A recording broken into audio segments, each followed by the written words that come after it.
Hello, ഇന്ന് നമ്മൾ half double crochet ആണ് പഠിക്കാൻ പോകുന്നത്. അപ്പോൾ നമ്മൾ ചെയിൻ സ്റ്റിച്ച് ഇവിടെ ചെയ്ത് വെച്ചിട്ടുണ്ട്.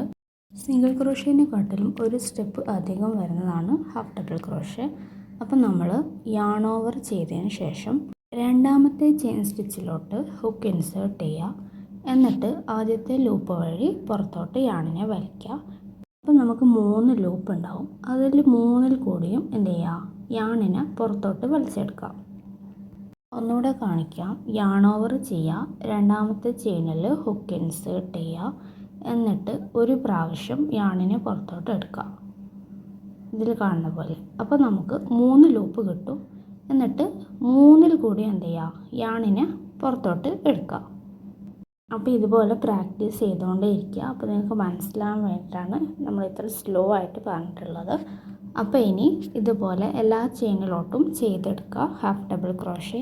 അപ്പോൾ ഇനി അടുത്ത ക്ലാസ്സിൽ നമ്മൾ ഡബിൾ ക്രോഷ്യ ചെയ്യുന്നത് എങ്ങനെയാണെന്നായിരിക്കും നോക്കുക. അതുവരേക്കും ഹാഫ് ഡബിൾ ക്രോഷ്യ പ്രാക്ടീസ് ചെയ്തുകൊണ്ടേ ഇരിക്കുക. അപ്പോൾ നമ്മുടെ ഈ വീഡിയോ നിങ്ങൾക്ക് ഹെൽപ്ഫുൾ ആയെന്നുണ്ടെങ്കിൽ ഒന്ന് സബ്സ്ക്രൈബ് ചെയ്തിട്ട് നമ്മുടെ ചാനൽ ഒന്ന് സപ്പോർട്ട് ചെയ്യുക. അപ്പോൾ നമുക്ക് നെക്സ്റ്റ് വീഡിയോയിൽ കാണാം.